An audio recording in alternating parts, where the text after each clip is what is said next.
fucking CEO. It was like I was never happy just with a place, you know. So it's like when I was younger, it was like I just felt like I was part of the pack. I wasn't really that aware. But then when we started the app, it was like, wow, I wasn't happy being just a guy. I had to be the CEO. I had to be, do you know what I mean? I had to be the top. And if it wasn't that, then I don't fucking want it. Welcome back, me Immortal Lights. Today I got the chance to sit down with Brodie Casa, a coach from Brisbane. Now, I'm not going to give too much away as Brodie does a fantastic job of sharing his story here for the me Immortal Lights out there. It was one quite interesting conversation, so stay tuned for the large, detailed review of Brodie's past, where he is today, how he's helping out many men out there through his coaching business and much more. I hope you enjoy this conversation with Brodie Casa as much I did. For now, the Immortal Lights, Brodie Casa. Now, I know you, Brodie, a little bit. Let's just say, like, we had a training session beforehand. Got that in. I met you 6 years ago now, something to that effect. Tried to work out. It was around about 6-7 years. Yeah, something like well before the family came along. Yeah. Oh, for sure. So it has been a while, and I wanted to start with. We've talked about this a little bit initially, but I want to know the identity of Brodie, in the sense of how would you try to explain to people at home who you are? Dude, that's one of the most hard-hitting questions I've been trying to kind of ask myself a lot lately. Is like kind of who I am.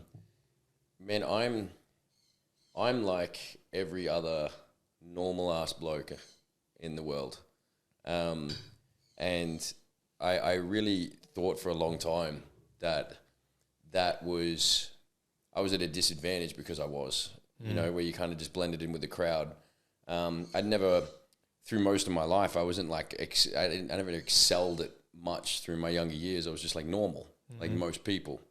And as I kind of grew older, I started to identify with someone who was just maybe average, who just kind of fit in and did what you were supposed to do. You ticked the boxes because they were there to be ticked. Yep. But never really had much ambition, never had much drive to do things differently. But I had like this inkling of just like, I feel like there had to be more than like just being this kind of normal ass dude. What year was, like, what age were you when you kind of had that thought? Man, so I'm going back. So when, like, through childhood, definitely, through teenage years, absolutely, high school. And that's kind of where you start to really go, wow, I'm not anything special, because you started to see some guys that were really good. And I'm talking probably the comparison with men. Like, you would see women, but I wouldn't really compare myself to, you know, the girls in my class, or, you know, it was more the men. It was like they were really great at sport, or they were like academics, or, you know, it would have been like their family had money. And it was just, or they had the new bike. It was just like a constant, you started to figure out what comparison really was. And you would sit with that comparison. You would hold space for that comparison. And then once we left high school, I started working for my dad. So my dad's a very successful entrepreneur. He's one of a kind human being in the engineering and structural, mechanical and construction space, and very big shoes to fill. And again, when I worked for him, everyone kind of thought that I would be like this crazy achiever, because my father was. They were just like, oh, it's the offspring of Peter Casa, so he must be brilliant. And I just wasn't at the time. I didn't believe that I was. And when I came in, and I was just like a laborer for my dad's construction company. Yep. And in the beginning, and I remember everyone kind of not put me on a bit of a pedestal, but kind of like was like ward off. It was like this kind of, don't want to mess up the boss's son. Yep. And when I didn't really achieve much, I was smoking cigarettes with the boys. I would buy and smoko from the smoko van with the guys. I did what they did because I was like, again, I didn't have any self-belief really. And so I would just fit in with what the crowd was doing, and this is what they were doing. Sure. And then soon often than not, they realized I'm just like them, so they started treating me normal. And then again, I re-identified with, I'm a normal ass dude again. Yep. And so to answer your question, when did it change? It changed when I met, a good friend of mine. Unfortunately, we don't speak as much anymore. He's very, very dear to my heart, still is. He came to me with an idea. It was an app startup. And I was brilliant. I was in awe of him and his ability. He was a tech guy, a design guy, and he had all these ideas, and I just gravitated towards him, and he gravitated towards me because of my energy. That was one thing I kind of had. I had good energy. People liked maybe being around me, but I didn't value that as a trait worth noting. Sure. But when I met and I'll say, am I allowed to say his name on the podcast? You can. Yeah. His name's Carl. And if Carl, you're watching this, dude, it's a lot to do with you, man. He was really, once I met him and he kind of brought me into this ecosystem of the startup space, entrepreneurship. I'd always knew that my dad was like that. My mum was like that too. My mum's an entrepreneur, but she's not sort of in this mega space. She just loves her business. She's got a very successful bookkeeping business, but she just kind of does the thing, and she's just beautiful. My mum's awesome, the best woman on the planet. But my dad was just this, like, he's mega. He's like, people admired it. And so I kind of saw this in the gap from where I was to where he was. And because I was so normal, I felt terrible. But then when I met Carl and we started doing this startup, I was like, wow, I have a platform now. There's something that no one else is really doing. We were going to build this app. And this was like back, Juan, this was back in, this is like I think it was 2018. 2017, 2018. I'm trying to think, what are we now, 2024. It must have been 6 years ago, because I went to university after that and all that kind of, so it must be 6-7 years ago. You're right. And I kind of got this crazy sense of self-worth of like, wow, I'm fucking doing something worthwhile. I'm gonna impress my dad. And that's a rabbit hole we can certainly go down. I'm sure there's a lot of men that have similar issues, not issues, challenges. You know, I was going to impress him. I was going to find the love of my life. You know, I was going to be respected by my peers. I was going to make all this money. I was going to have value. Finally, I was going to be out of the norm. Finally, and it was such an awesome experience to kind of work with him and build this platform. But what I realized is when I think I was maybe 25 at the time.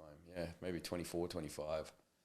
I was definitely not the person, neither of us were, that were, and I'm sure he would say the same, we probably weren't the people that were going to build an app startup and make it successful. And I spoke to you earlier this morning when we were training. Yeah, I didn't have the skill set of business. I didn't have the skill set of what was going to be required to make something like that real. And I was very naive and just be like, if we build it, they'll come. Yep. And so this went on for like two and a half years. We kept building. It's a long time. It's a long time. Bootstrapped the whole thing ourselves. Couldn't get probably about 2 years, maybe not 2.5. Bootstrapped the whole thing ourselves. Couldn't get funding. And not that we didn't try. It was just like we really thought this was going to change the world, this app idea. And we had a prototype, like Carl built this prototype, and my job was to sell the thing. But I didn't know what the fuck that meant. Yep. So like, I'm like, do I go to, like, how do you sell? I didn't have this skill. I also didn't have this skill. I could talk. I didn't really know how to persuade or negotiate, but I could just talk. I was likable. And Carl saw that as a trait, as like, this guy, and the reason he even brought me into the app was he's like, this guy's going to help me take this to the moon. And to cut a little bit of a long story short, when about 2 years in and we hadn't got any funding, we made $1,000 because we promised this guy that we would do his content for the app. He was like, I don't want to do any of it. He's like, well, you guys do it for me. And we were like, yes. Okay, yeah, yes, we will. Yes, we will. Fucking whatever it takes. You know, just get whatever money you can give us, so that we didn't have to bootstrap it ourselves.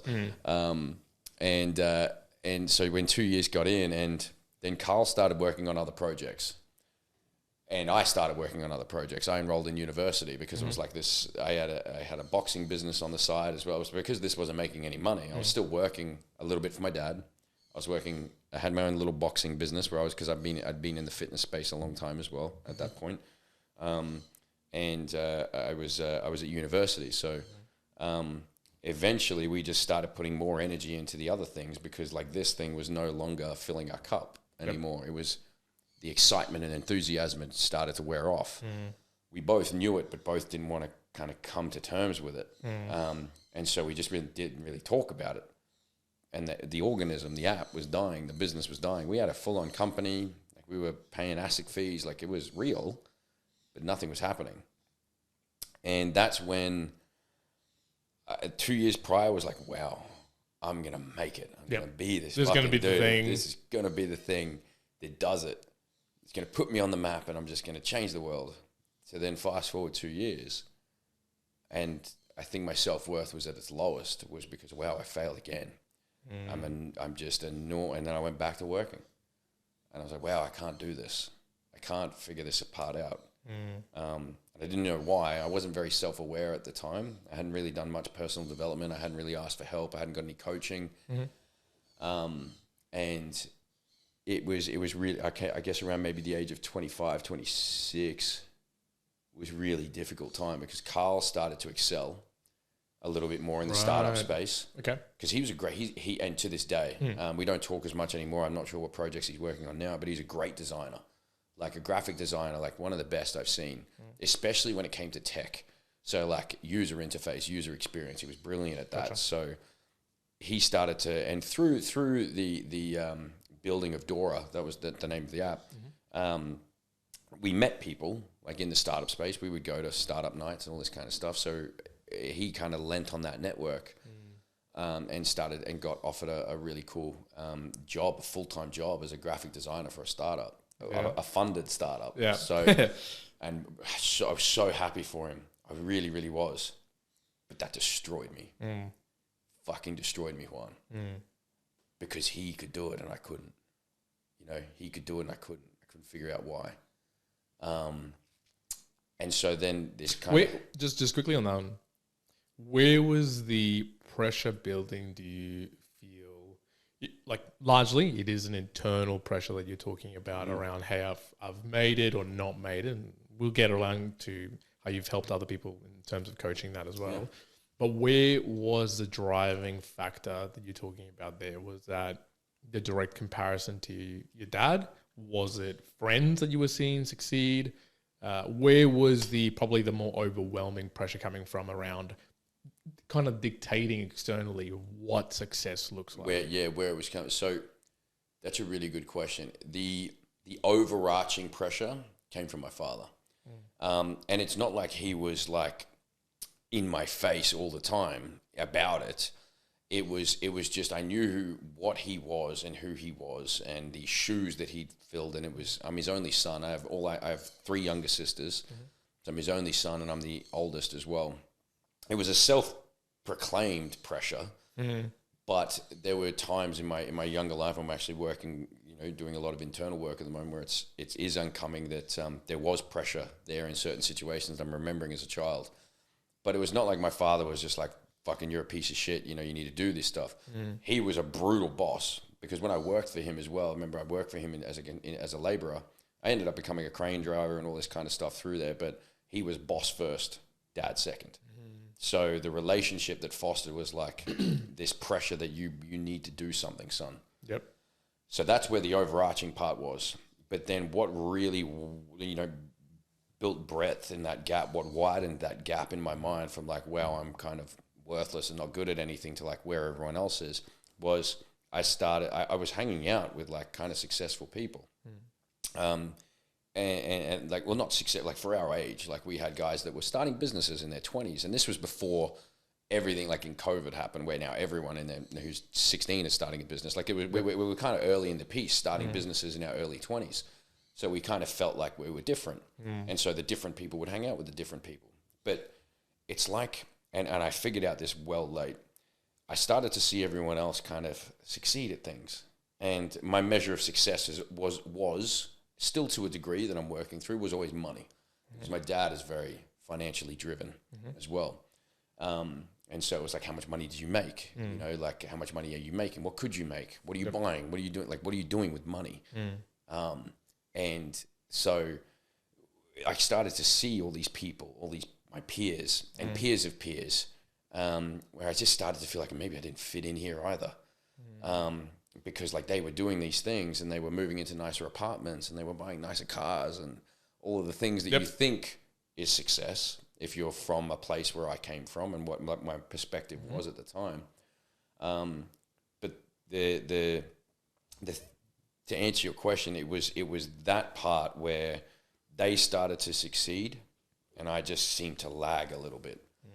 And then that's where it got kind of dark for me for a little while. Is I really started to feel like a failure. I really started in my mid-20s and I had like this quarter-life crisis. I'm sure a lot of other people do, especially men in ambitious men. I had ambition. Like I had a lot of ambition. It's just like this fucking failure to launch. I just couldn't find my vehicle to take me there. And I realized there was one big crucial fucking element for anyone watching this. This is have an internal look at your life. One of the main reasons, like I have success now, and I look forward to telling the story, but the reason that I can really identify back then was I was doing too much at one time. Right. Focus, Juan. I was working on my app startup. I had a boxing business. I was working in construction, and I started university. A few things. 4 very energy demanding things in my life that were all getting at a maximum 25% each. There was no fucking wonder none of them worked. There was no wonder none of them really succeeded. You know, looking back in hindsight, which is a beautiful thing, and you looked at it and you went, wow. Of course. Of course. And so that was a catalyst that I kind of realized and what I really take forward in my life now. And I tell all of our clients and all of my friends and family, like your bandwidth. You have the same amount of real estate in your brain as everybody else. The guys and the girls and the people that you admire probably have their focus fucking dialed. They are really good at allocating their focus, their time. Whereas I was trying to do just so much. And then I didn't know what to do because you're not getting good at anything. Do you know what I mean? Like, you're kind of half-assing everything. Doing a little bit of the app, so I'm learning a tiny bit of fucking marketing. And then I'm doing construction, so I'm like getting a little bit better as a crane operator. Totally fucking mutually exclusive things. Yeah, the skill sets you're building there probably not. Then I got really good with holding pads for boxing clients. And then I was also learning finance and mathematics. Yep.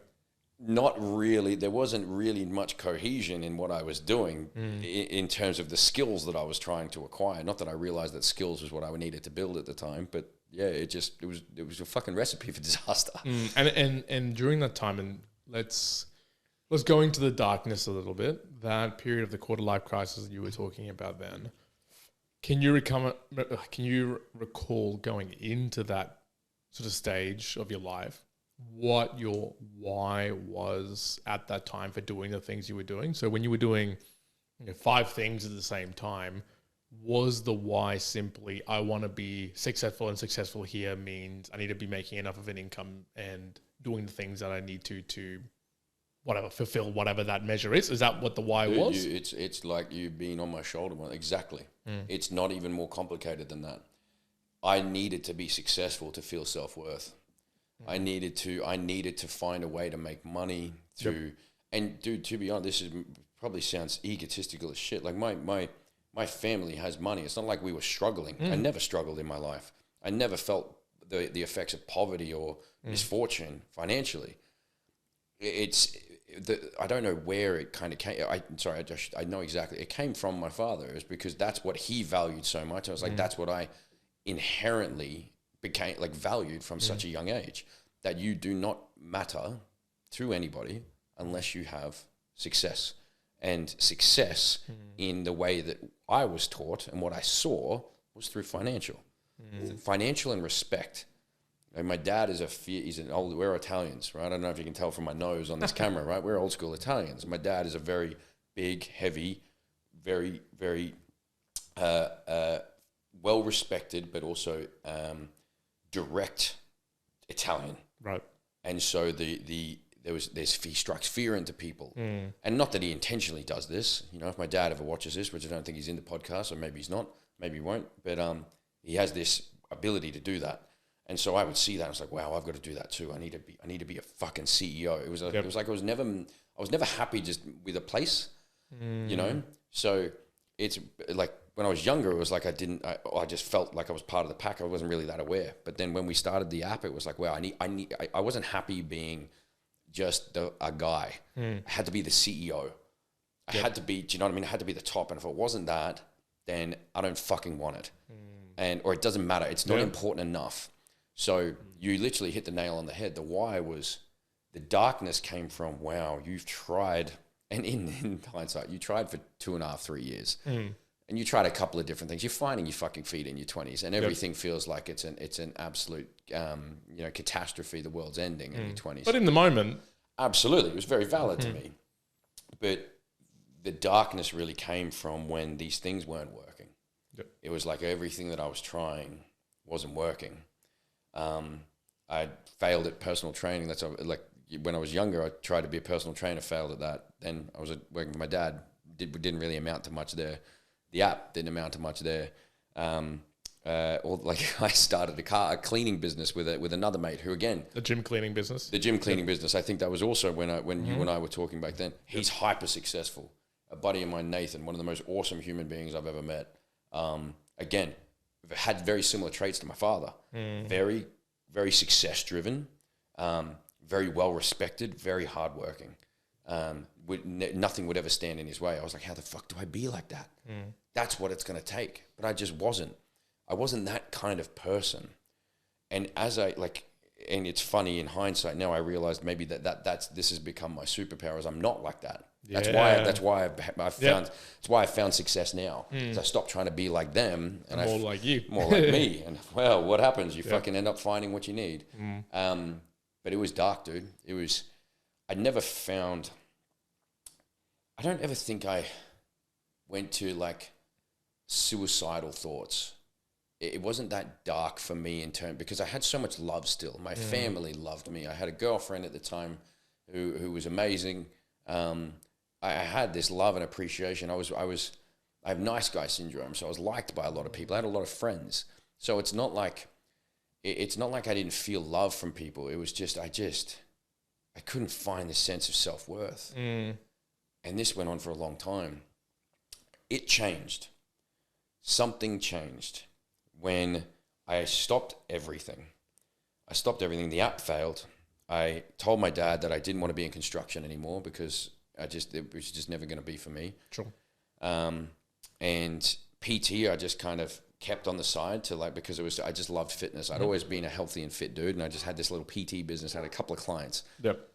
I went balls in on university. So my dad said to me once, and I do really thank him and love him for this, is he said, until you figure out what the fuck you're doing, go to university. Because university, and I firmly believe this as well, university is a way for you to bide your time until you can figure out what it is you truly want. And that's just my opinion. I might get flack for that, but it is. It was 4 years where it was like, I don't have to face the real world yet. It was, I know exactly what the parameters were. I need to study all this kind of stuff. And then it, university was where it changed. I was really fucking good at it. I was really damn good at it. Why do you think that was? Focus. Right. Focus. I did nothing else but study, right? Study, finance, and mathematics. And I went to every lecture, right? When you don't have to. I was a mature age student. I was like 25 going into university. So all these other kids are 18.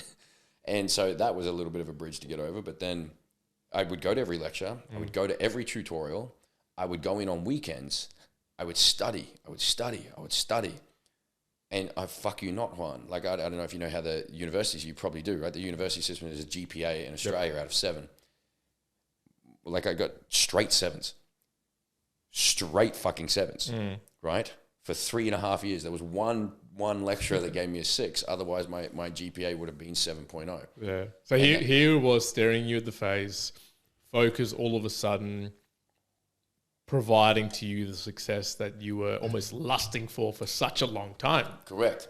And the other kids, the other students in my classes were just like, I was this mythological creature that was just, Brodie's going to change the world in financial markets. I was really damn good at portfolio construction and mathematics. Right. like just understanding how to mitigate risk in portfolios, in portfolio construction. Again, at a university level, like I hadn't been an analyst or anything, but I was just from the university perspective, I was excellent at that real good component. And so everyone was asking for my help for the first time in my life, bro. Yeah. Everyone was like, can you teach me? Can you help me? I was getting kids, groups of like 10, 12 kids come in on a Saturday because I said, I will go through this for 1 hour, but I'm going to do it on a Saturday. I would, in their own time, would come in, coming in and get tutored by me more or less because I knew what I was doing and I could teach. At that point, right? So one of those Saturdays, you're there, you got 10, 12 people sort of coming in for you to help them out. Did that at that point in time feel like success? Because again, you're coming into a darker point where you said success was by monetarily, maybe financially driven through those, seeing other people. Here was success in the sense of maybe slightly different, right? There's people, not the adoring fans, but it's people respecting or understanding the value that you're providing to them. Did that feel like success at that point? It introduced me to different levels of success. Different levels, different types. Yep. I was so fixated my whole life that success meant finance, that success meant monetary, that success meant respect. And I could never understand. I would look at like people who didn't have money who were so happy. I was like, they just don't know what they don't know. Poor people, like fuck them. Yep. Like I just had this perspective, dude, from innately from a young age. Once that happened, and my period of university, it opened my eyes to, wow, exactly as you said, I didn't know if it was success, but fuck, I felt good. It was the first time in my life where everything I was average. Remember, I'm average my whole life. I believe that. I believe that I am average. All of a sudden, I'm above average, right? But I'm above average not because I'm making money, but because I'm helping people. Honestly, like this was the catalyst at university, was the catalyst for me to want to help people because it was the only thing I was really damn good at. Yep. But I didn't know that because my whole fucking life I was never helping people. I was pulling levers in a crane. I was, trying to figure out sales and marketing and shit in an app. Yep. The only other thing I was really good at was personal training and group fitness, which I did in the background my whole life. But I never thought that fitness and health could ever be a worthwhile pursuit. Get you down the path that you were looking for. It was fucking never going to get me there. But that was my interpretation. I was like, how can you be a PT and make heaps of money? And like, because there's a million people and you're always going to be in the gym. And so I didn't ever give that weight. I did it my whole life because it always just brought me a little bit of income. But I never believed in that pursuit. That university period of my life was where everything started to change. So now I'm fucking... Wow, so I started uni at 25. I must be 28 now. 3 years ago. COVID, 4 years ago. I finished university. Yep. I finished university 3 months before COVID came in and shut everything down. So I graduated in December of 2020. And then, in December of 2019, And then COVID, the world shut down in March 2020. So I'd graduated uni. Going into the financial markets with ideas full coming into play, and for the first time, like self-belief, I'm like, wow, I'm good at something, and I'm trying to think back on it now. I was like, was I very ego-filled? Was I a bit of a prick? I didn't think I was because I worked for a boutique firm. I had my friends and stuff like that, and because I wasn't making heaps of money, it's not like I was just like going, I'm fucking smarter than everybody else or whatever. But I really felt my place in the world was like becoming. I was establishing. And it's not all sunshine and rainbows, don't get me wrong. It came crashing down. Even recently, which has been probably the most profound change. But I got this job in financial markets in a boutique firm with a guy named Steve, and he is the coolest dude ever. I lucked the fuck out. I did work experience for him at the end of my university degree, and he brought me in and said that I could have a job. So I had a graduate role, and like I don't know if you know much about you. Did you go to university? I did. Of course you did. So you know what this is like. Yep. Getting a grad job was like everyone wanted one. Yeah. And so I had one as well. So again, my cup's getting more and more full. Yeah. Brody, you are crushing it for the first time in your life. And it was just so funny. It was like you worked your whole life. So you work for these 4 years sacrifice everything. I got the best GPA I possibly could. I was runner-up valedictorian. No, yeah, okay. Right. Yeah, so I was really, I was in the ballot for valedictorian. I was like, I said to my mum, I was like, I might be the fucking Ducks of this damn school. I might be. And unfortunately I didn't. But that was fine. It was amazing. Yeah. So you you do your university degree, you graduate, and then you get a full-time job, and you're like, wow, I'm an adult. Like I'm 27, 28. I'm on like 55K. I was like, oh shit. This is like cool. It's like I got this awesome job with this awesome boss. I'm doing really cool because it was a boutique firm. I was like, it was not like I was a shit kicker. I was doing like I was writing portfolio analysis. I was running like all kinds of. I became like a paraplanner, which is someone who writes financial reviews, like financial reports for financial advisors' clients. So the financial advisor meets with all the clients and all this kind of stuff, and then that you would then write them a report, their annual or whatever, their biannual report of how their portfolio has done it. So I was doing some really big stuff that you wouldn't do in your first fucking year. Yeah, but you were there, having that opportunity to do having an opportunity and learning from someone who had been in the game a long time. Steve was brilliant, man. Still to this day, I have a lot of love and admiration for him. And then COVID happened.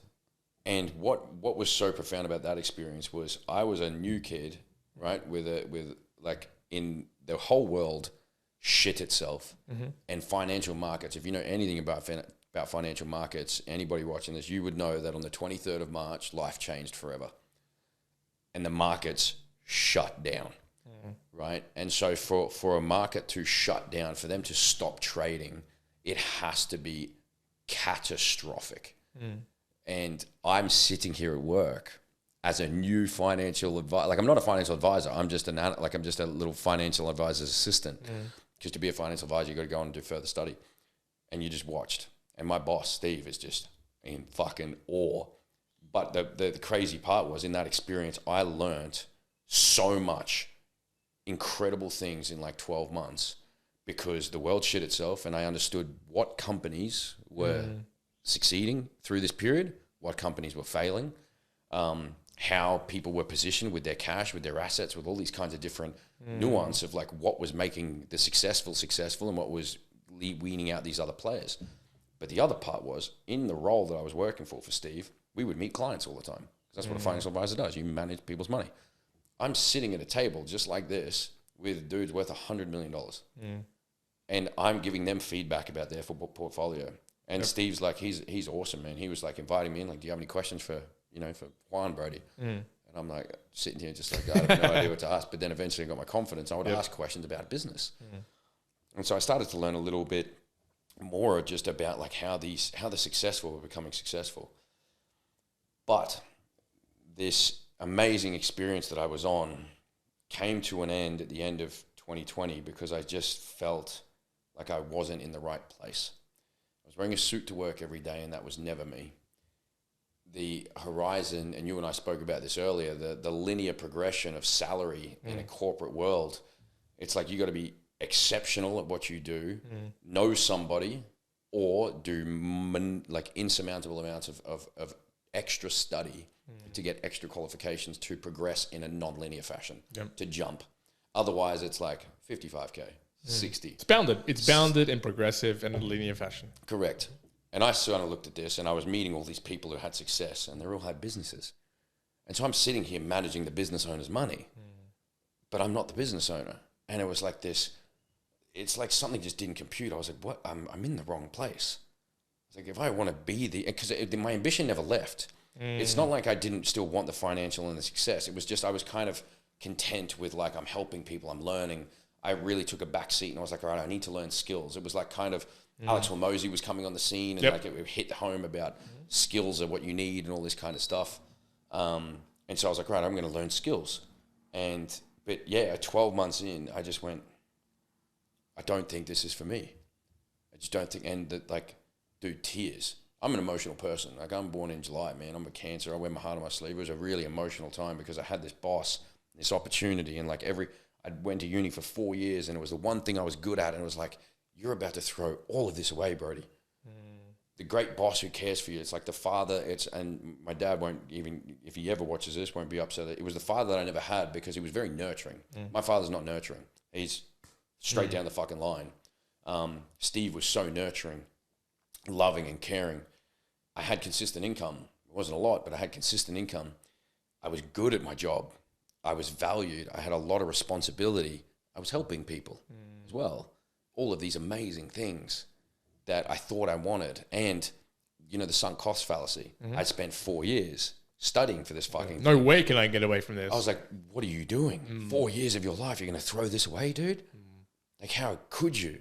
It was one of the most hardest things I've ever had to work through in terms of problem solving in my adult life. And I remember quitting the day. I'm in tears and Steve's in tears, and it was hard because the support of my now fiance, Tash, who is the best person on earth, right? She's the reason that I have had any success in my life, and I devote all of it to her. She's never heard me say this, so if she ever watches this podcast, she's going to have a smile ear to ear. But she gave me the courage to quit. She supported me through the finishing of my degree and working for Steve and doing. She was the one who's like, you need to work on these skills because you're jumping from thing to thing and all this kind of. She would support me in whatever I did, but she was also the rock. I had this anchor now. She was just my girlfriend at the time, but she was this anchor that was just like, she was very consistent with what she did. She works in recruitment now. She's actually just started her own company, which is amazing. But she was always very consistent with what she did. So she kind of gave me this like gravity that I needed at the time, like see something through first, and then make the decision. But she was also the one that pushed me out of Steve. She's like, you're not congruent. You're not in the right place.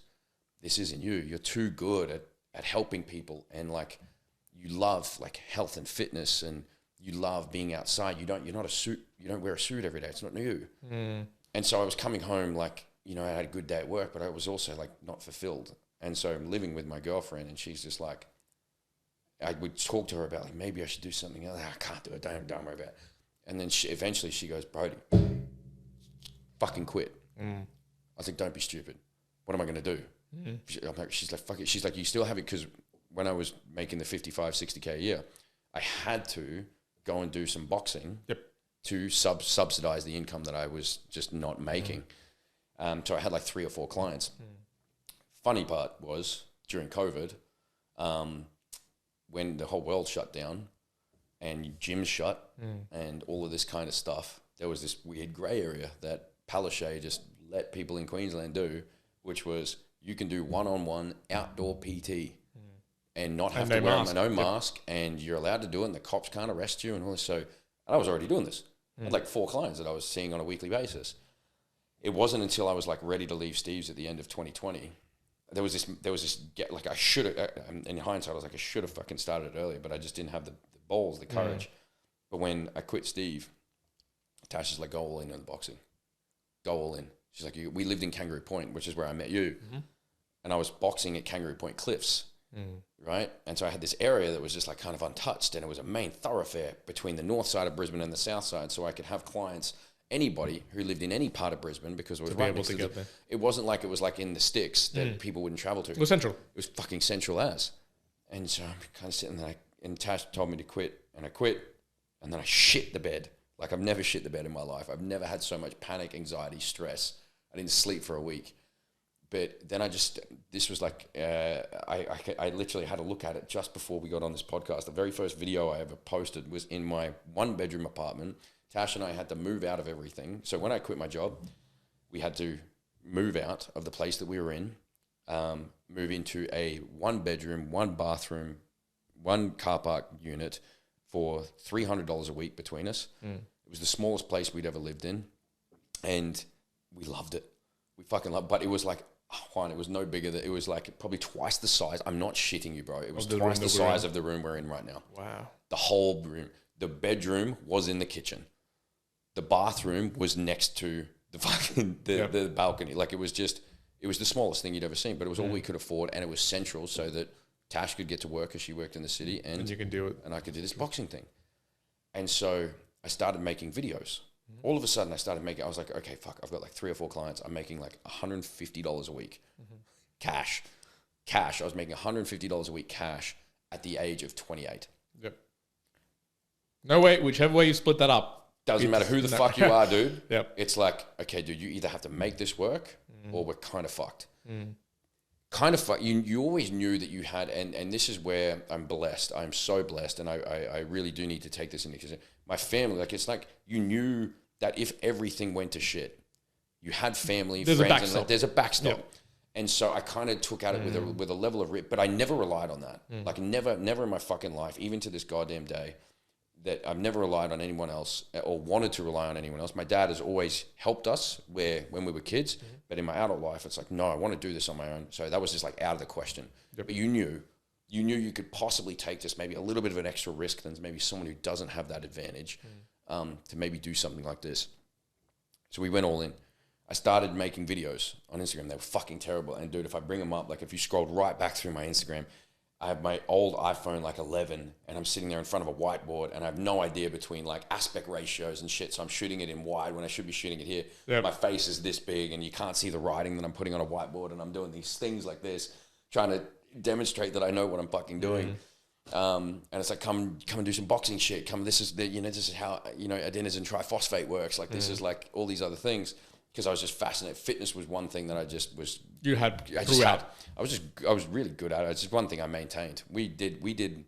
You would probably remember this. You and I are the same age. You remember the Brus stage? I do. Yeah. So all of our mates were hell into fitness when we were younger. Like we would train all year for music festivals. We would jump on bodybuilding.com forums. Copious amounts of steroids, and for you have no idea what the fuck you're doing, but you just want to egotistically impress every other bloke at a music festival and just pick up chicks. Yep. And so we all did that. Everyone I knew, everyone to this day that is still my friend from back then did that. We were all in it. The difference is as they grew older, I maintained the level of fitness. Like we stopped steroids. Like that was just a phase that we did for 12 months, but I maintained gym. I maintained fitness. I started running. And this came down to, again, self-worth. It was like one thing that I kind of had was like I looked good all the time. I was like, I wanted to maintain that. Because I didn't really have much else. So I was like, I might as well be the fit dude. Yep. So fitness was just something I maintained the whole time. And boxing business took off.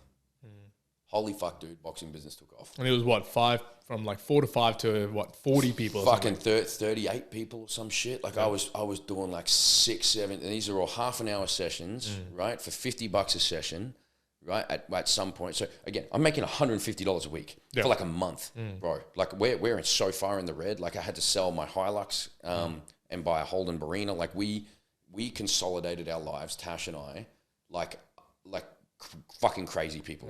We went from like not lavish, and we're not lavish at all. We're very frugal, but like even the frugalest shit, bro. Like it was like, what can we fucking sell? Yep. It was like we got rid of any bit of furniture that we could sell on Marketplace and went for flat pack stuff from IKEA. It was like, and that it didn't even make us much money. It was just like, what could we get rid of? Just a little bit extra. Just a little, like fucking that'll do us $30. Fucking that'll do us $50. And it was just crazy. It was just like it's the same. There's a meme and it sounds so funny. It's like you'll never out hustle a crackhead because when they need their fucking fix, bro, you will do whatever the fuck it takes, and you will. You will. When your back's against the wall, man, it's like we made it work. So from $150 a week to like, I'm making $2,000 a week cash. Cash. Boom. Killing it, Brodie. Where the fuck is... And because previously to that, I was making like $700 a week as a financial advisor's assistant. And so for years, for like 3 or 4 years, bro, I'm like making under $1,000 a week. And then all of a sudden, $2,000, $2,200, $23, $24, whatever the fuck it ended up being. All cash. I thought I was rotting the system. Yep. Taxman's probably going to watch this and go, you little motherfucker. But it was just this place where I was like, wow. And it was during COVID when everyone was shitting. Yeah, when everything's gone wrong. I'm sitting pretty, dude. I'm sitting real damn pretty. And then Christmas of 2021 happened.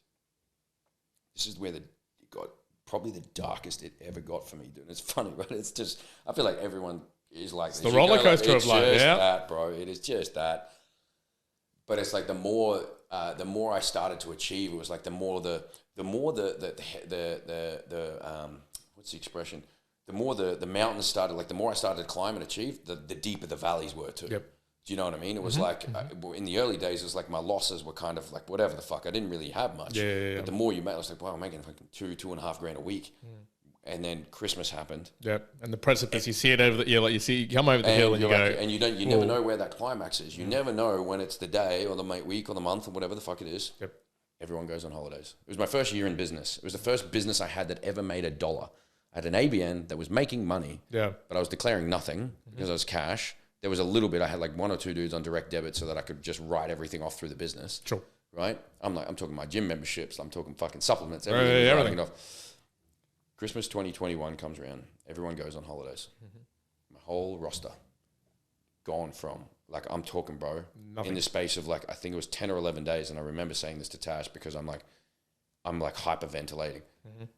It went to 0 right before Christmas. I was a good saver, right? And I always like managed to keep the things, but I also like, I made sure that year where we sacrificed everything, I was like, I need to prove to my wife. I call her my wife. She's my fiance. She was my girlfriend at the time. But for the sake of the podcast, every time I say wife, it's just Tash. Yep. I had to prove to Tash that we're going to be okay. So I started to just regain the things in our... we still lived in a $300 a week unit. We didn't upgrade yet. We just started to replace a few things. So like our cost of living went up a little bit, very marginal, but a little bit. And then everything went to 0. And I sat there over that Christmas, man, and we booked a beautiful Christmas away. I'm trying to remember where we went. I think it might have been the Gold Coast because we were living in Brisbane. I think we went away. Or we maybe went to Mareeba. My grandparent, my nonna and nonna on my father's side live in Mareeba. It might have been there. Anyway, the worst Christmas I'd ever had on record. And not for any reason. It was a wonderful Christmas with family and friends. And it was just... But me, the stress, you're coming back to nothing, dude. You didn't have anyone on fucking direct debits. You had no contracts. Yep. Like you had... Like it might be 0 for the next month. It might be fucking 0 for the next... And what you believe, being someone as catastrophically minded as I am, is like, it's done. No one's coming back, bro. You fucked up. I made a decision in December. I was like, I'm never going to be this vulnerable again. I don't know what I'm going to do, but I'm never going to be this vulnerable again. And I sat there and I didn't realize it at the time. I did this thing that a mentor of mine that I've had recently, he calls it a think week. No devices, no distractions, no people. He just goes and sits in a fucking forest, like in a cabin. He's a very successful dude. He'll go rent an Airbnb for a week and just go think for a week. He calls it a think week. I did like a think long weekend. Yep. No Tash, no friends, no family. I sat there, dude, with a whiteboard in front of me, and I remember this. And I'm a methodical person, but I sat at this whiteboard, I reckon, for 36 hours and nothing was on it. But I still sat there, and I fucking remember it, dude. I sat there, and then eventually I thought back to when I sat there with Steve in these boardrooms with these fucking successful clients, and I listened to all of their businesses. And they all had high capital businesses, like all this. And I was like, it's not, I don't have the capital. So I was like, right, fucking rule that out. And then there were these other guys that had like these supplement companies, again, high capital. Get fucking, like it was just, then you had people that were real estate, can't fucking afford the real estate. So I just kept kind of going, what type of fucking thing? And then I remember we had this internet entrepreneur, right? And he did digital marketing. It wasn't anything stupidly brilliant, but he had like a fucking 900 grand or some shit in his portfolio that I managed his money, and he was just in digital marketing. And I was also working in fitness at the time, right? So I remember, like, I'd met all these people in group fitness spaces. So the clients that would come in, I would like teach at like the F45 at Newstead, Body Fit at Newstead, Tenerife, being like, there's a lot of money there. So the clients there, I was like, what do you do? What do you do? A lot of them had online businesses. And this is now 2021. I was like, okay, it's got to be online. It's got to be online, and it's not going to be PT because you can't fucking do face-to-face. You can't do PT Zooms. I tried hard to scale. And really hard to scale, still a ceiling, still capped. And I realized that in the boxing business, there was only so many boxing things you could do. But I was like, okay, I'm going to be an online nutrition coach, right? The one thing that I was always fascinated my whole life was nutrition and optimality. Like I'd always like biohacked my own body, but I was like, okay, I'm going to find a way to commercialize the shit that I've done my whole life for 10 years with my body. I'm going to find a way to commercialize it. That meant nutrition. I was like, that's my little USP, my unique selling point. 2021 rolls around. The PT, I had like a couple of clients come back, but I maybe was making like $400, $500 a week at this point. Okay. I still built that back up like a little bit more. It was good. Got it to a point where I wasn't freaking out, but I also knew it was like Christmas is fucking 11 months away. It's going to happen again if you don't fucking do something now. Yeah. And so I just built this. I coached Brodie Casa, which is what the brand was up until very, very, very recently, was my boxing business. And I decided that I was going to run this online nutrition thing. And so I reached out to every single person I'd ever met, every person. Like, this was the most hustle I'd ever done. I messaged, I would say, 3,000 people over the space of like 2 or 3 months. Every person that I'd ever met who knew that I was a fit dude, all my old friends, all the people that I'd ever PT'd out of gyms, like, and Anthony in a work, you and I were talking about, beautiful human being, the gym that I met him at, I messaged every client that I fucking knew. Found him on Facebook, found him on Instagram, found him on their website. I had a Rolodex of friggin' numbers on here of people just for, like, and I've got every single year I buy more iCloud data because I've still got photos from friggin' 2009. So I had every person's number. And so I just messaged, hey, I don't know if you know this, but I've just started this thing online. Would you or anyone you know be interested about fucking joining? And I got, I'm talking, I would have messaged 2,500, 3,000 people. Half of them like, who the fuck's this? Right? Like, don't message me, you dickhead. Like, I don't even know you anymore. This was 10 years ago. But then I had enough people go, okay, what is it? And I was like, okay, I'll write you meal plans and I will build you a training program online for $35 a week. And I got like 6 people. Okay. 3,000. I don't know what the fucking ratio is on that. I was going to say, the success rate of that is like, lower than 1%. Lower than 1%, right? But it was enough. It was enough for me to continue to build the boxing business. I was still doing that every morning, every afternoon, 5 days a week, sometimes even on a Saturday. I would teach at some fitness classes as well. Like, I would teach at Body Fit, 12 rounds. And I just think I stopped at 45 at this time. So again, and then I had this online thing. But see how my focus was split between a lot of things. It was slightly different this time. They were all cohesive. So my boxing clients, I would then start trying to introduce them to nutrition. I was like, I'll do your nutrition. I'll do it online. The fucking 12 rounds and the Body Fit people, I was like poaching people. So it's like, I feel like there's a big differentiator between, like, are the things you're doing mutually exclusive, or are they all spearheaded towards one thing? It's like, I feel like your focus, it's different. It's like, are you making ceramic coffee cups and then, tiling? Different, I don't know, ceramic tiles, maybe too close. But two totally different things.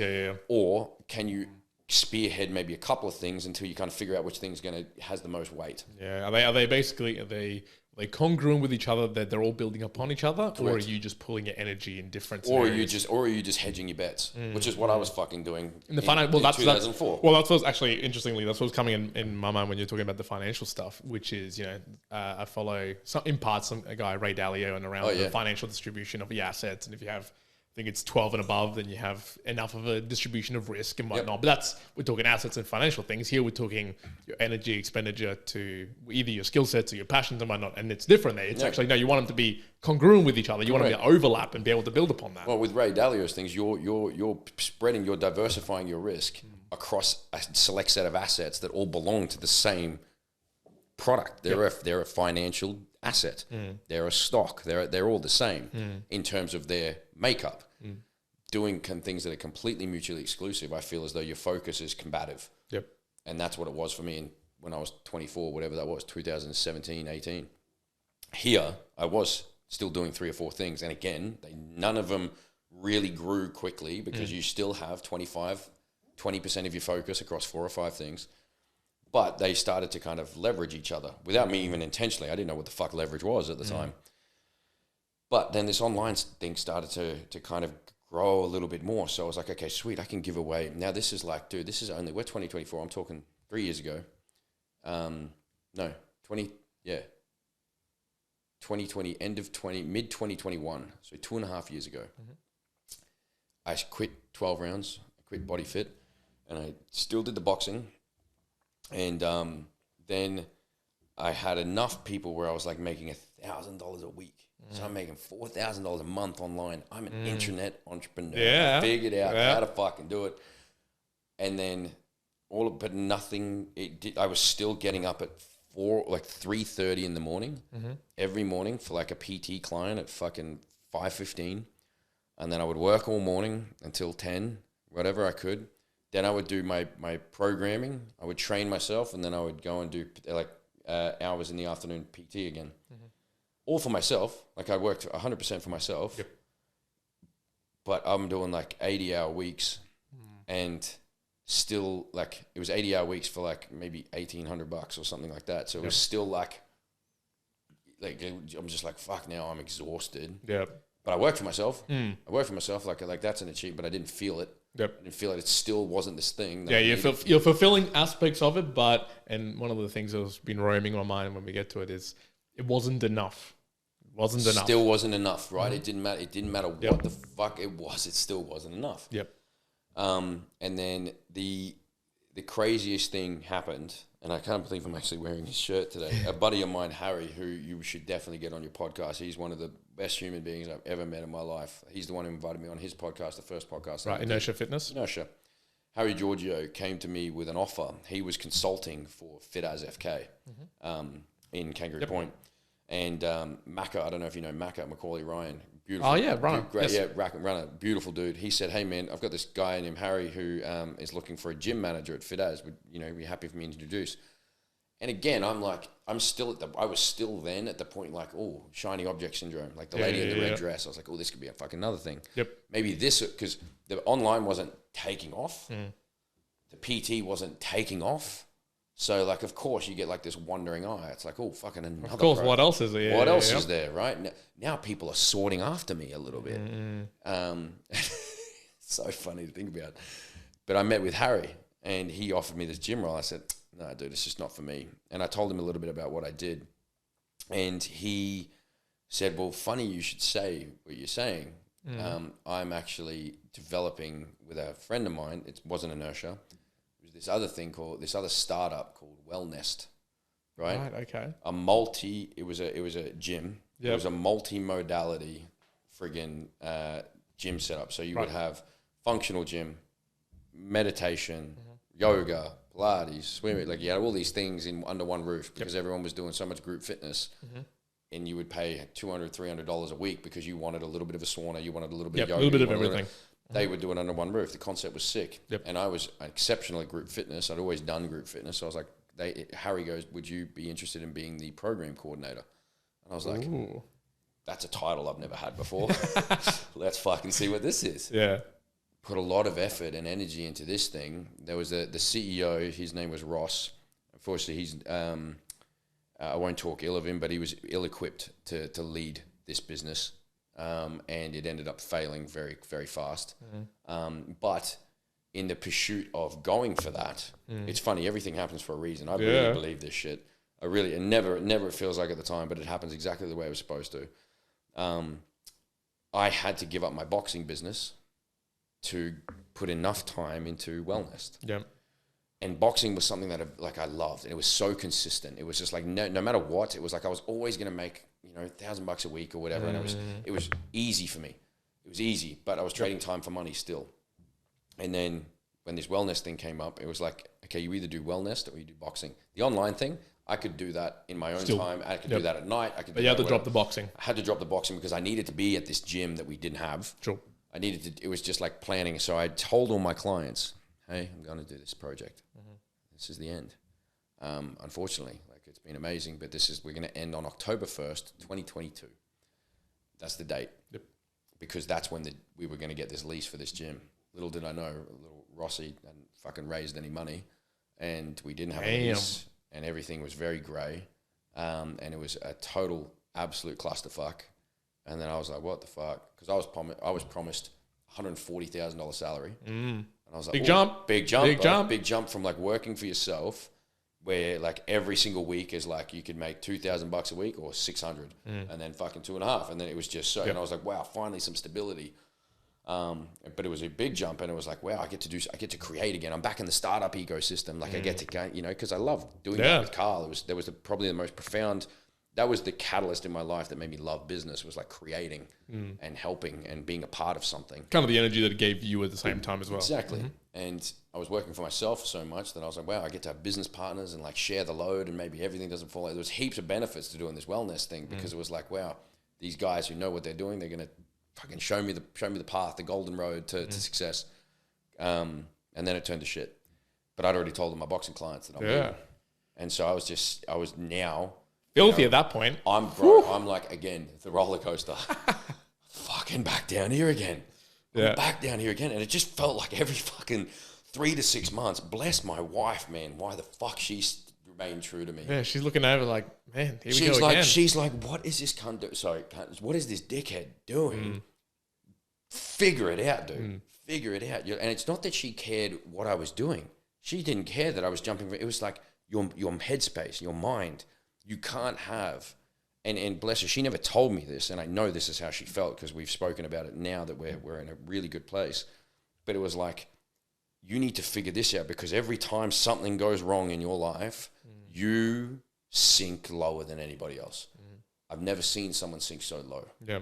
You know? This is and you have, maybe my amplitude isn't probably as great as yours, but I understand this because we can feel real highs of highs, and then holy shit, do we feel the lows of lows, right, when they come around, as opposed to being a more temperate individual. We're not temperate individuals. That's just the thing. No, but and honestly, man, I have an incredible admiration. The more personal development, self-awareness I've kind of accumulated over the last couple of years is the people that have more like a consistency, can regulate their emotions, can manage their behaviors and their responses to things.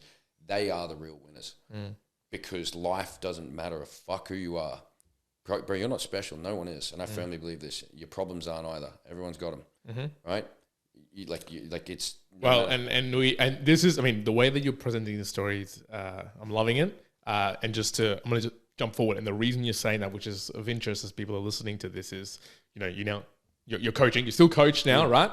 And I think you probably find, and correct me if I'm wrong, that a lot of what you're sort of telling and can continue to tell, it's, hey, none of this is actually unique, which is the important thing.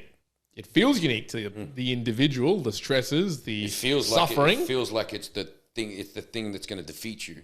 But in the end, it's what's now probably allowing you to help so many other people, because you've seen it all before and experienced it all before as well. Dude, it's the business that I have now, and I'm sorry it's taken me fucking an hour. I don't know how long I've been talking to get to this point, but I've never really self-reflected on it. The only reason I have any success is because of how many fucking times I found this low through it.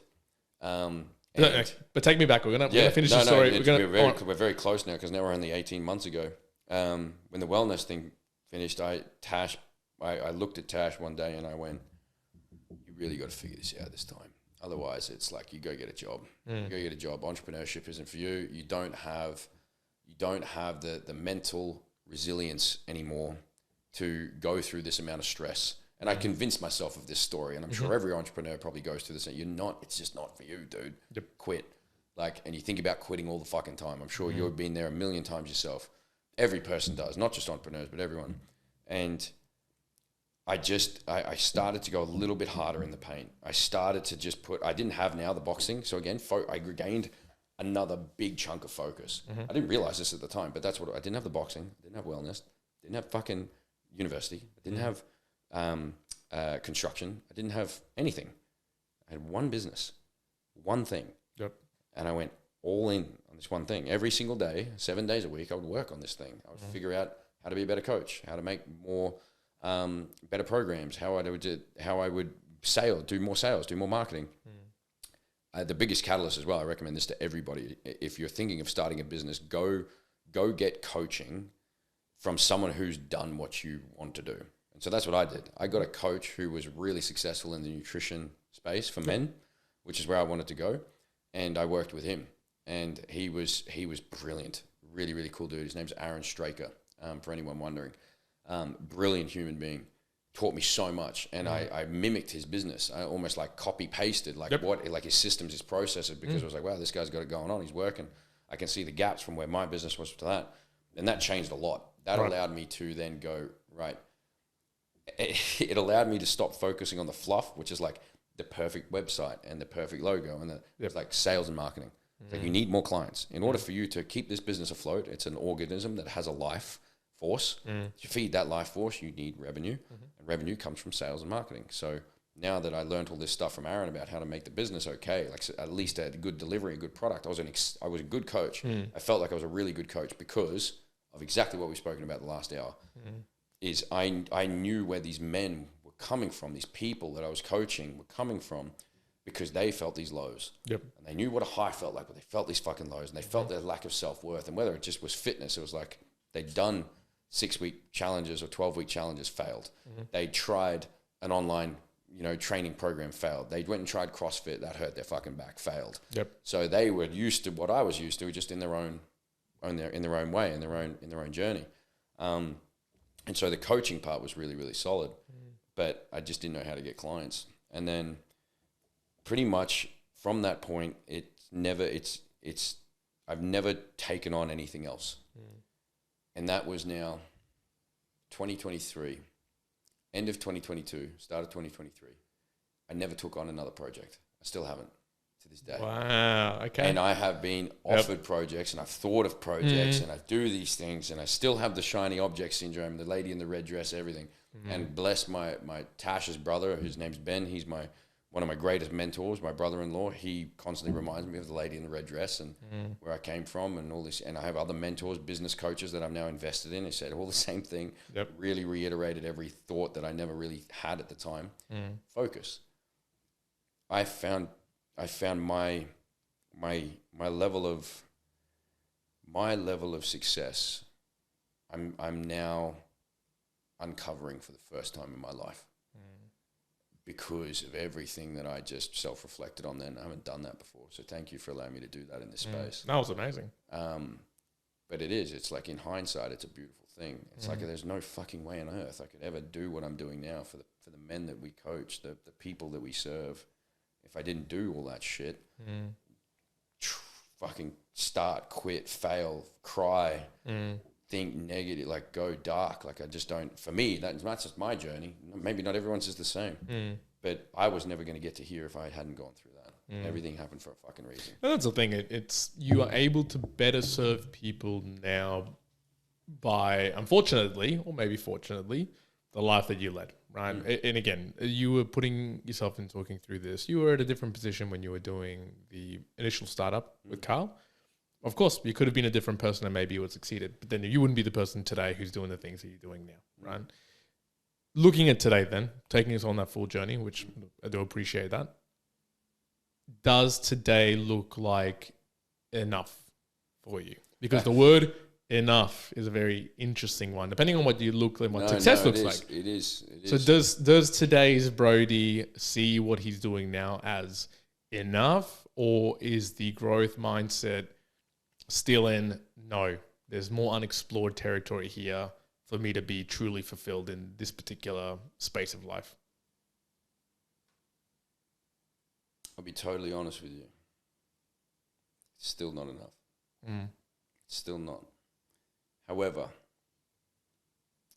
I'm at a place in my business, in my relationship, in my life where it's enough for now. And I'll tell you the difference between the two. I still have a lot of unresolved trauma, and I know a lot of men who, if you can possibly relate to this story, we all do. I'm sure yourself included, right? I haven't healed from everything that I did that happened as a child. I still have this unwavering kind of desire to find success in a monetary sense and all this kind of thing. But I've learned, especially recently with the amazing men that we serve, that success comes in so many different shapes and forms. And even though that is still an underlying driver, I don't know if that'll ever change. I'll just maybe get better at managing it, driving for monetary from my father. But my cup is the most full it's ever been. Because I get to help people. I really get to help people. I really get to make a fucking difference. And for me, when I was at university, and the only time in my life that I'd ever truly felt self-worth was when I was helping people and they were thanking me for that help. That became addictive. That became really fucking addictive. Selfishly even. I was like, okay, if I help a lot of people, I'm going to get this positive I'm feeling. I'm going to get this positive feeling. And that's where now, fast forward to today, 2024, we coach men in such a beautiful way through their training and their nutrition and their mindset to help them be the best version of themselves they can be. Because the one thing I learned through my entire journey was there's so much I couldn't control. I thought I could fucking control every part of this journey. I thought I could control what would happen to our startup. I thought I could control what people would think of us, what I thought I could control the trajectory, the speed, all this kind of, there were so many variables that were just outside of my circle of influence. But the one thing that I could control that whole time that kind of kept me going was my health. And I didn't realize it until 2 years ago, where I was like, out of everything in life, there is a lot that we can't control. You can't control interest rates, you can't control the weather, can't control what sex of a kid you have when they come out, right? Your beautiful daughter, right? You don't have control over anything. The one thing you have control over is the daily actions that you take, the food that you put in your mouth, the things that you think to yourself. You have total control over yourself. And while you're trying to figure out the rest of the world, if you can focus on one thing, and that's your health, which is very, very, very manageable by your own self, it seems everything else starts to kind of find a flow. And so what we do now, and what really helped me was, until I could figure fucking anything out, I was like, I'm still going to go to the gym. Yep. I'm still going to fuel my body with food. I'm still going to make time to go to Pilates, yoga, or do all these things for my health, my body, my mind. And I feel as though that was the underlying thing. I didn't realize it at the time, but that was the underlying thing that allowed me to continue in my pursuit of whatever the fuck a journey I'll be. Because potentially, if you hadn't continued that, maybe there is no Brodie Casa story that goes like this. Dude, and Brodie he's working a normal day-to-day job and doing something completely else and feeling unfulfilled, and who knows where he is mentally. Think of if I go back to the financial advice, like if I didn't have a boxing business, COVID, like it's just, you go, what could have been? The only, like, I was fit and healthy, so people wanted to work with me in a fit and healthy space. So now it's for us. And this is the biggest loop back to the start of the story. You said, who am I? My identity, right? I'm just like every other bloke out there. I am average. I'm normal. I am Joe Blow. And I love that. Because my job now, and our job in what we do, is we help men realize that even if you think you are average, standard, not good at anything, if you can unlock the parts of your life that allow you to be fit, healthy, and in control of your body and your mind, there is nothing you truly can't do. I used to look when I was a kid at, like, you look at the greatest athletes, you would look at the kids who could run the fastest 100 meters, you know, the great academic kids that you knew, or like anyone around you succeeding. And you think of yourself, I'll never be that. Dude, it's like, because you're average or you're just normal. Dude, being fucking normal is amazing. Being normal is because it means that you have no expectations, and you can fail a lot, and you can figure the fuck out as long as it takes. And for us now, it's like helping men realize that even though they want more from life, being fit and healthy is the bridge to just about everything that you think you want. To have enough energy to go and pursue your business. Right? You want to be the best father, you got to be strong enough. Do you know what I mean? You got to have enough energy. You know, you got to be resilient enough. You got to be calm enough. You got to be able to regulate your emotions. You know, all of these things are health. Same with if you want to find love, you got to find self-confidence, self-respect, self-value, self-worth. Comes from health. You know, if any sense of achievement for me and the boys that we work with is, if you, like the 3 human desires, and I literally have this on my wall, the 3 human desires, main human desires are health, wealth, and relationships. Mm-hmm. What we do for a living now at my company is we take care of the health part for men. And I feel, and we've proven it for over 300 men now. That's not a bullshit number. I'm so proud of that fucking number. 300 blokes that we've helped. If we can help you master the health part, you watch the flow-on effect that has to your wealth and your relationships. And if you're lost in the wealth and the relationships part, bring it back to health. Yep. Because wealth and relationships, control. Fucking took the words out of my mouth. Sometimes you can't control the wealth. Sometimes you can't control the relationships. And I get so passionate about, this is the one wheel in the cog, the one spoke in the fucking tire. This is the one piece of the puzzle you have total control over every single time. With one part. And it's very grey, and it's all opinionated. When you get sick, right? I can't help if I had cancer. I can't help if I have, a debilitating disease or some, anything. Like, I can't control that I've been in a car accident. All of these different outliers. I get that. But for the vast majority, if you feel as though life is kicking you in the balls, if you can't seem to figure out what it is the fuck you're trying to figure out, if you can bring it back to health, focus on your physical self, which focusing on your physical self, what does that do? That trick's up here. Yep. If you think you're suffering mentally, bring it down here. Do you know what I mean? Like if you think you're like cognitively suffering, bring it down here. Bring it down here. Go lift weight. Go for that run. Start fueling your body properly. You would be amazed. And I've proven it. I'm living fucking blood and sweat proof that is a fact. And I don't look at studies. Like I love Lane Norton. I'm listening to his podcast at the moment. He's fucking awesome. But I don't look at studies, so I don't have the factual data. But I'm telling you, if all feels lost in the world, if you can find a way to bring it back to your health, the world has a weird way of your world has a weird way of figuring itself out. Almost like the world has a way to thank you for taking upon yourself the actions that you do have control to then, whether it directly does it or not, just helps you then be able to deal with the other aspects of life that you go, actually, I had that win. I was able to do this. And you believe it. Yeah. You believe it. Like you and I this morning, we went for a run and we went to the gym, and it's like, wow, I can do hard things. I can patiently wait. Do you know how long it fucking takes to build like quality muscle mass? Ages. But we still do it. Why? Because for us, people like us and everyone, it's like, that's going to take a long time. You still do it anyway. What is that teaching you? Humility, patience, consistency, right? Delayed gratification. And it's those, and we were talking about this earlier as well, it's the meta qualities that at the face of something that we're talking about, gym goers or entrepreneurs, right?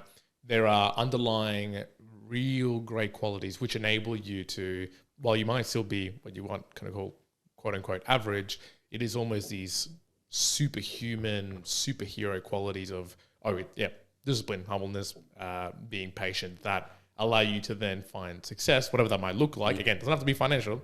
Could be in any other way, shape or form, across a wide array of other items, avenues that you actually choose to go on the path of. We need to talk about this before we actually wrap up as well, which is going to be optimization, right? So no, I'm going to put the caveat here as well. Dude, there's so many more other things I would like to ask you across all those things, but I'm going to put a pin in it for now. Cool. But there's one thing we can't let you get out of here without talking about, which is we started talking about fitness and health. And look, if people want to go and check out specifically a lot of the other stuff that you can support people with and stuff that we've been talking about, go see you on the Instagram, Coach Brodie Casa. That's probably going to be the best place. But in terms of optimization, you talked steroids a little while in this sort of podcast, and you're talking about back in the Braz area. And now it's something different that you're on, which is TRT. Correct. And you just sort of mentioned this to me. I just want to kind of get an idea from your perspective. It's what's the difference between those two in your mind, right? Because I still see that a lot of people look at what would be TRT, which is Anabolic steroids. Yeah, and going, well, that's just steroids, right? He's taking that. You know, for people who maybe not understand why, you know, and why path got you to actually going down that, why was the reason? And how do you go about even like talking about it with the men that you guys coach nowadays? Cool. So, again, total disclaimer. This is my opinion. This is my experience. It is not factual, right? This is just my dissertation. And the difference between the steroids that I took when I was younger in my 20s to the testosterone replacement therapy, which is what TRT stands for, that I take now, in my mind are very different because one is controlled and one is not. And I'll give you an example. When I was 20, right, I had no idea what the fuck anything that I was injecting in my muscles, right, what it was, what the desired outcome was, what the correct dosage was, what the environment should have been to have success, what other factors, you know, went into having a successful experience on anabolic steroids. Nothing. It was, I want to be big and impress my friends. This thing, and someone told me that testosterone enanthate and trenbolone acetate, which are trenbolone, if you know, mate, that's a fucking hectic anabolic steroid. That'll do it, dude. Just make sure you don't hit a vein. And bro, we did it. We fucking, and I'm not talking about like, not like a small sample. All of us. And again, we had such a big group of friends then. It was just like fucking the most common thing ever. It was, none of us had good diets. None of us really like knew the side effects of what this actually meant for us at that age. None of us knew the correct, we were, I guess, clean. We didn't like swap syringes or fucking anything like that. We knew that kind of stuff, like disease. But dude, it was abuse. We would buy it from people we didn't know in batches from fucking random ass dudes. So you're buying it more or less on the black market, on the street, without ever understanding where the hell it's come from. You have no idea what your biology says that you should be having, or what the safe amount for you at your age. There's no blood panels. Fucking nothing, dude. It was just like, and someone would bring something new to you, like clenbuterol, which everyone's heard of. Clen, the shit that makes you lean. You would like, he's just like, oh, I've got some Clen. Like, oh fuck, I'll have some. I'm just sitting having dinner with my mate, and now suddenly I just took Clen on a Thursday. Like, it's just, you know, like you just had no comprehension of what the power, the gravity, the substances that you're abusing. And it was abuse because I just wanted to be bigger than you, and I wanted to be more shredded than him, and I wanted to get the attention from her, and just that was it. And for most people, for most men, right, and I'm talking specifically to men, for most men, that is the outcome. It's like, I want to be big. I want to be big and lean, and I've heard steroids will do that for me. Should I do them? You're doing it on the street. You're doing it with no parameters in place, no knowledge of what you're actually doing. You're just doing it because you kind of want to. It's coming from a place of ego. That is anabolic steroids. That is steroid. When someone says I'm on steroids, that's what I associate that with. That's what I discern that with. Coming over to this side, to testosterone replacement therapy, I call them different things. If I have a mate that's on steroids, I'll say he's on steroids. When I say what I'm on TRT. I don't say I'm on steroids. Even though the category of drug is the same, I call them different things because testosterone replacement therapy is medicine provided by a licensed practitioner in a controlled environment. And what that looks like is you can't gain access to TRT legally. I'm sure there's probably other ways you could do it, but then I kind of feel like you fold over to this outside. But legally, until you have had blood work, like a full blood panel of your entire hormonal makeup, right? But everything, like when you go to a normal blood, when you go get a normal blood test from a doctor, you don't get tested for your hormonal panel, your thyroid. You don't get, there's a bunch of markers, like blood markers that don't show up because it's like, I don't know why this kind of happens. I haven't really looked into it, to be honest. I've got a mate that would be able to tell me, but they don't test for everything. You have to fucking ask. But then even if you ask, they're like, why do you want it? It's like, well, motherfucker. I was like, motherfucker, I just fucking want to know what my testosterone's at. But they won't give it to you. So they have these third-party ones where you can go and pay to get a blood test, a full panel blood test. So that's the first part. Then you have to pay to see a doctor. And the doctor will look at your results. You pay a consultation to a licensed TRT practitioner, and they do other things, but they're licensed to distribute and give out testosterone medication. Yep. You have to have a consultation with a doctor who goes through your full blood panel and looks at everything, looks at what you are deficient in, right? And here's the thing, right? I'm not sure if many people know this. You've heard of RDI, like recommended daily intake. Yep. Okay. It's this like just because you have the RDI of like calcium does not mean it's optimal. What RDI actually means is that is what your state, territory, or country will advocate, that if you have enough of, like your RDI of calcium is X, if you have enough, that just means you're not clinically deficient. Right? So okay. RDI is a just measure. a minimum. It's the the minimum fucking threshold. minimum, bro. It's the minimum, okay. right? It does not mean optimal. So the RDI, the recommended daily intake for fucking calories in Australia, is 8,700 kilojoules. Right. The fuck is that? That's a back of the napkin, generalized, like dissertation of what the fuck that should be. It's not optimal for any. It's just general, and they have to do general, right? Because they've got to appease to the population. But the same thing when it comes to your hormones, when it comes to your white and red blood cell count. Like everyone is different, but they have a general recommended thing. But just because you might be deficient in this or over on this does not mean that it's terrible.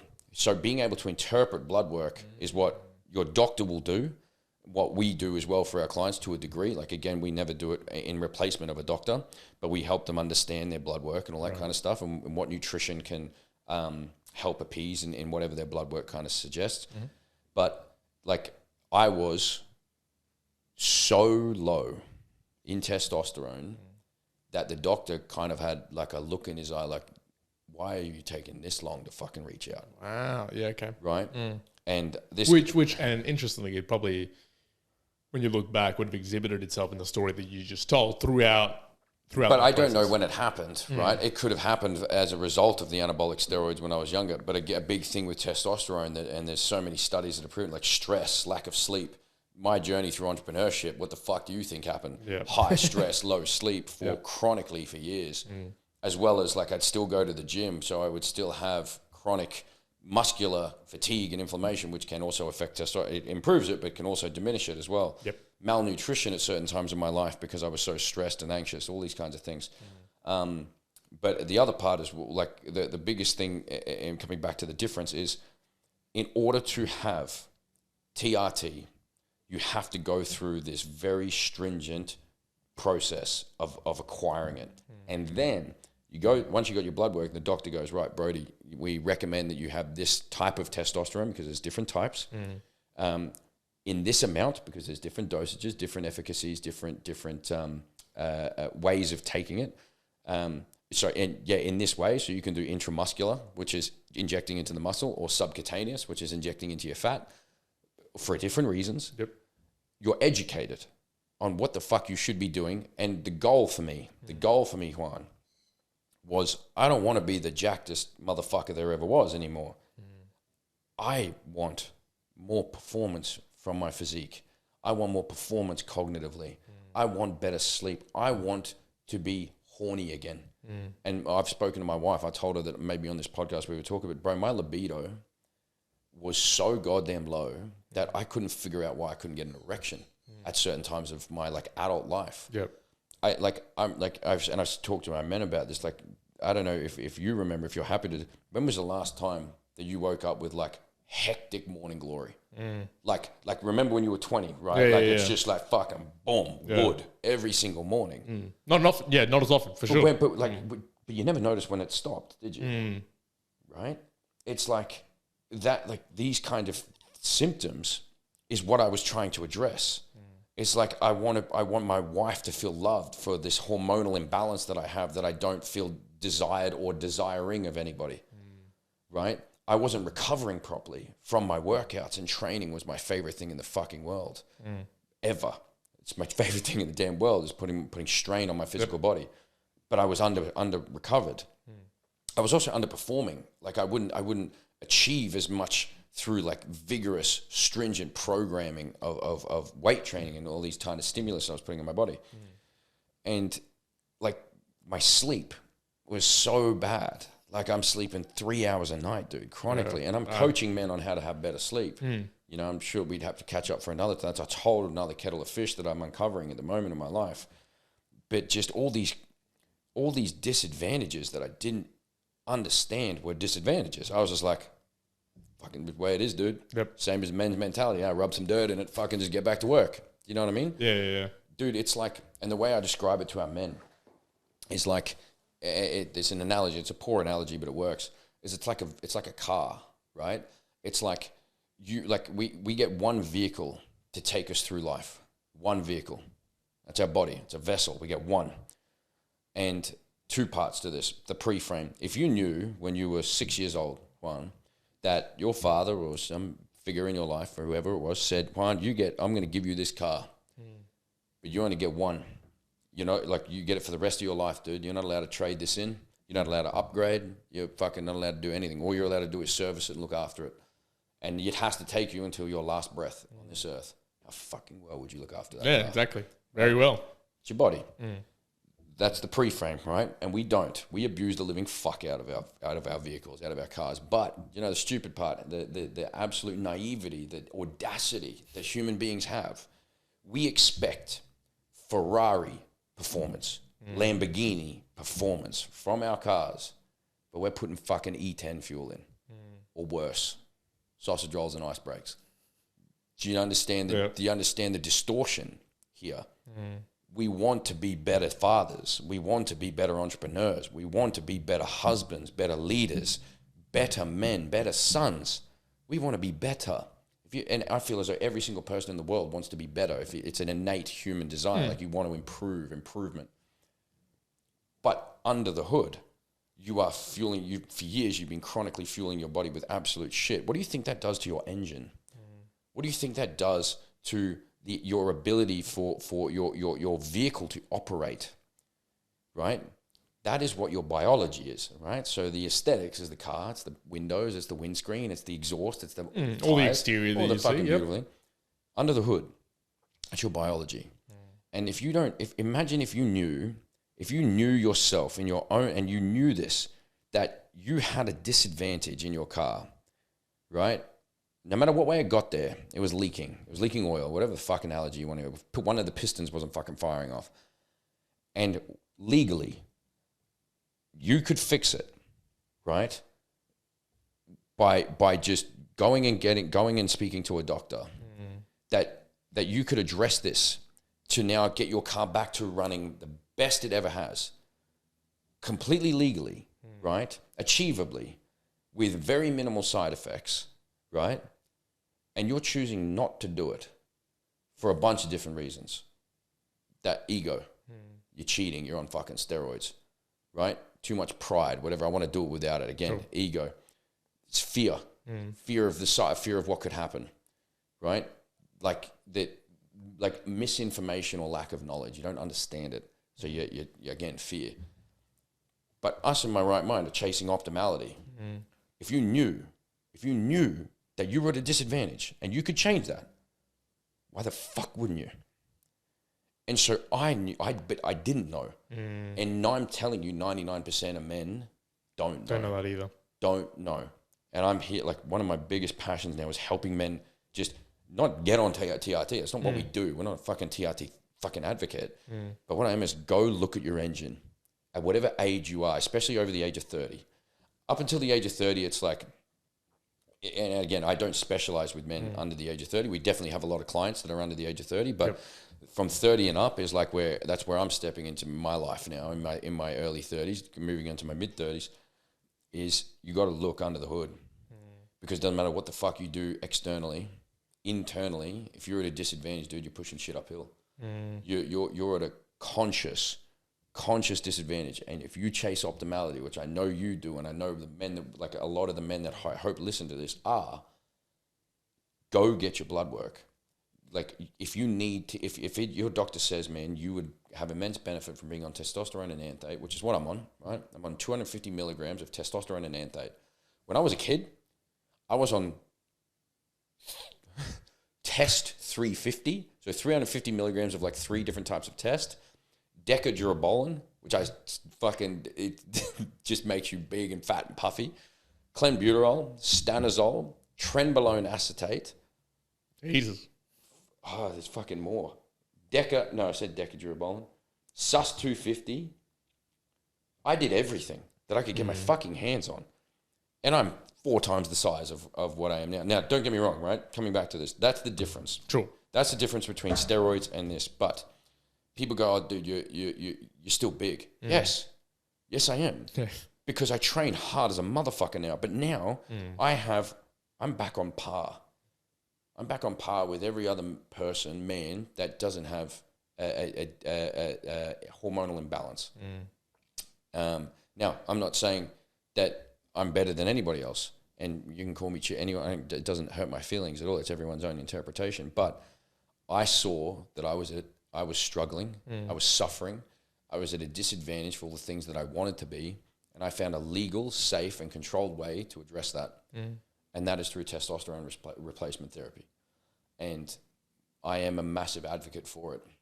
I really am, because the men in our coaching and my friends and family that I have introduced to the concepts, who have gone and got their blood work, spoken to the doctor, right? And there's heaps. It's not, you can fucking just go. It's not blasphemy anymore. It's not like the dark web. Yeah. And gone and done what I've done, bro. The love and appreciation that I've received. Thank you for helping me realize that I've been sitting at a 6 out of 10 for 20 years. And I couldn't understand why. I didn't want to sleep with my wife as much. I didn't have the energy to play with my kids as much. Now, diet, training, lifestyle, all of that comes into it, right? And the same thing with TRT, right? TRT is not a fucking miracle potion. It's not like you just inject yourself and then suddenly that's it. You're not Popeye. Like it's not like that. It's a holistic thing. It's like my nutrition was in check, my training was in check, my sleep was underperforming, and I'm actively trying to address that, and still have been for years. But like everything I was doing to fix and address and improve, I was doing. Yep. Still wasn't working. Your hormones are incredibly powerful little thingies. They're chemical messages that send signals to your body. As much as you might be able to align all of those other things that you talked about, if the firing internally in your mechanisms are not doing it right, then there's only so much transportation, exploration, energy release, all of that's going to happen as well behind that. There's only so many times you can go to the gym before you go, why the fuck isn't this working? There's only so many times you can go to couples therapy before you go, fuck, I'm just not getting an erection around my wife anymore. There's only so many times that you can go to the doctor and they go, man, like you have like problems with your liver or your kidneys or things like this because of malnutrition. It's just the thing that I firmly believe, man, is it's like if you want optimality, which is the topic of this last part of the conversation, start internally. We all focus externally. We all diet, we all train, we all aware of what a fucking calorie deficit is. We know these things, and people do them fantastically. Men can do them fantastically. But this sense of guilt or shame or just like misunderstanding of what TRT is because it's anabolic steroids and I want to be a natural. Why do you want to be a natural? Why? Yeah. What the fuck does it bring? What's it bringing you? You and your wife aren't as close anymore. You and your kids aren't as close anymore. You're not sleeping properly anymore. You're not recovering properly anymore. You're getting sick a lot more.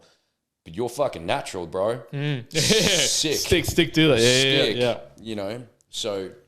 And I think it's there might be, and I know for sure because I had many years ago, the mentality would have been, well, you know, athletes they're not allowed to take that. So, but again, are you an athlete? Exactly. Yeah, the 0.1% people who are athletes. Okay, there's a difference. Absolutely. But that's not the case for, as you say, the average person. The average person is, well, what do you want to optimize for? It's a great life, being a great dad, having the energy, sleeping well, being able to have sex. Muscle mass comes with it. If your things are in check and your training as hard as what I do and what we get our clients to do, like fucking oath, you're going to get much stronger. You're going to get much bigger. You know what I mean? Like that is the muscle, the body, the physique that I have now is a byproduct of the TRT as well. But it's also a byproduct of the 15 years I've been doing this shit for. So it's not like you inject TRT and you automatically look like me. And that's not an ego thing. It's just like, dude, it's not a magic potion. it's not. What it is it's you will start to feel better.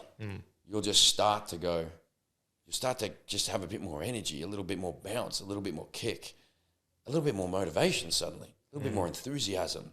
It's just, and again, my experience. I will do a disclaimer at the start and I'll do one at the end. This is not medical advice. It fucking isn't. I'm just saying that it's helped me profoundly with my marriage, my soon-to-be married, my soon-to-be wife. She finally feels love and appreciation and admiration from me again because I want to ravish her all the time again. My business is I'm showing up as my best, truest self because I feel masculine again.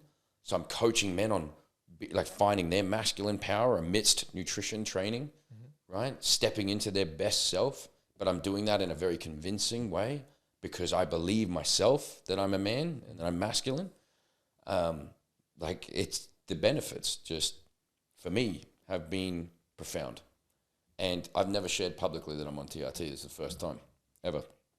And I was waiting for a platform to do it where I could explain.